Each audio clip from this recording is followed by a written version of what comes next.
I'm going to start off by saying I feel like a little bit of a fraud here, as I'm actually not in communications specifically, and I'm certainly not in the environmental sector. I'm one of those horrible people who does sales and marketing. And the experience I actually have in the environmental sector was as a regional sales director for a non-profit conservation volunteering travel organisation a few years ago in America. Now what I do is I own a training company which teaches basic and more advanced social media skills to business owners, communication teams. I do work with large public sector bodies as well as lots of different sole traders.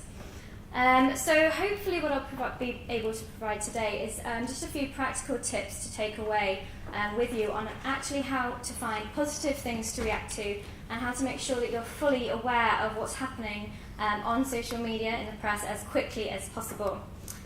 So when I first heard the title of the session was Reactive Communications, it brought to mind a talk I actually attended myself last year at a social media conference in Cardiff. It was called OIConf.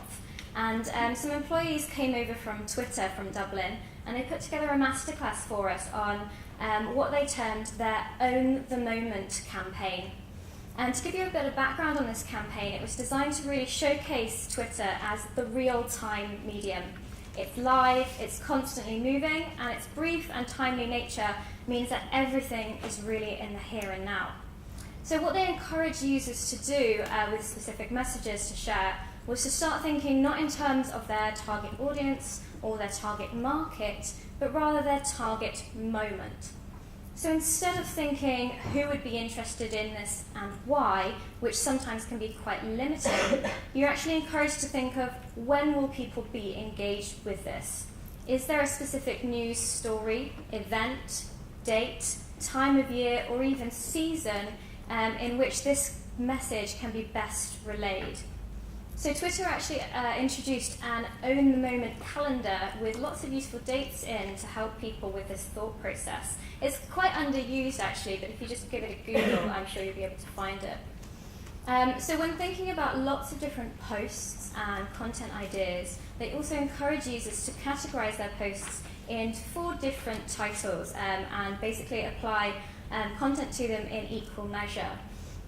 And this is really useful because as communicators, especially if there's not a massive news story hitting right now that is kind of directly affected with your message, sometimes it's really, really easy to kind of come into the office and think, what am I going to post about today on Twitter? I have no idea what to say to people. So the way I kind of tend to categorize and brainstorm these ideas is by putting the 4 headings, which are everyday, campaign specific, reactive, and live. So to go into these in a little bit more detail, the first 2, everyday and campaign specific, are great because you can really plan ahead with these. Everyday information is all of that stuff, the normal things that people need to know about your organisation, about all the great work that you do, about the people who work for you and the people who interact with you.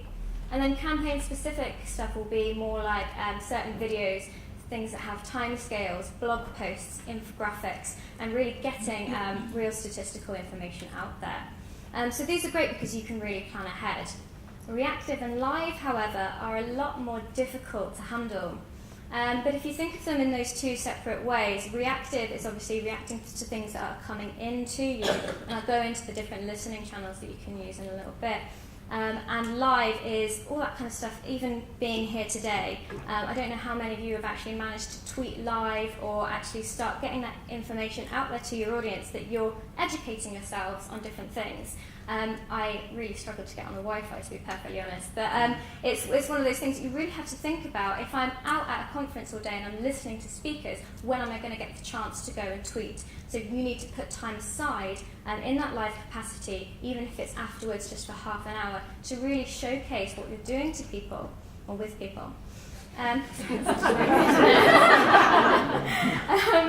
So what I want to kind of talk about now in terms of reactions is a really, really fantastic example of this was the impromptu blackout that occurred at the American Super Bowl last year, which was one of the most popular events on social media of the year. So with social media managers really obviously standing by to cover the event, one of the most effective responses to basically all the lights going out was from the Oreo biscuit brand. and they sent out a tweet almost instantly which said, "Don't worry, you can still dunk in the dark," referring to dipping your biscuits in a glass of milk. And this instantly trended globally. So Twitter is now where you'll often hear about breaking news stories first, because real people, actual real members of the public, will get straight onto it when something happens, and within minutes a hashtag might have sprung up from somewhere. And people just run with it. Facebook can often be quite similar in terms of how quickly news can spread, but the main difference between these two, from an organisational point of view, is that a word or a phrase on Facebook is a lot more difficult to measure sentiment and engagement around, whereas Twitter, on the other hand, was always set up with the original intention of having all updates in the public forum, which is sometimes why you might get skeptics on there, as I think Tim was saying earlier. So tying in with this reactive part of that structure, I want to briefly touch upon listening channels of social media, and again pay particular attention to Twitter here. So as communicators and also as a marketer myself, I'm often programmed to think about my own message so much that sometimes we really forget to listen to our audience. So what social media can do is really allow you a real insight into what your audience honestly thinks and feels. The very phrase social networking is in use because people are connecting with other people on a very human level through their own communications. It's really only the mode that is changing here. To start off, explaining social media to people who have absolutely no kind of clue about it, I often use the analogy, social media is just like word of mouth. It's just bigger, it's just amplifying your messages. And this is really, really useful to us as communicators because we can get a really accurate representation of what ignites people's passions, what gets people talking, and what gets our audience reacting to our own messages, informing what we might go on and campaign with in the future. So listening functions can also provide a really useful alternative to what might be considered a little bit cold in terms of surveys or very specific focus groups as well. And the other obvious use for listening functions is keeping on top of your industry news. I'm sure if you're following any more than 100 Twitter accounts from your own company Twitter account, there is so much information to trawl through. I know that more than anyone else because social media is always talked about on social media. So it's just so much stuff to kind of cut through. But there are loads of different functions of the actual platforms themselves which can help you cut through those. So Twitter lists are a really underutilized function of Twitter.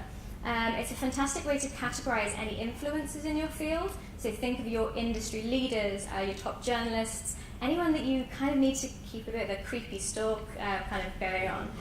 Anyone you need to keep tabs on can be put in a private Twitter list. No one else needs to see it. And it can be a really good way of keeping organizations kind of on your radar. This also works really well for keeping an eye on people who are perhaps contrary to your message.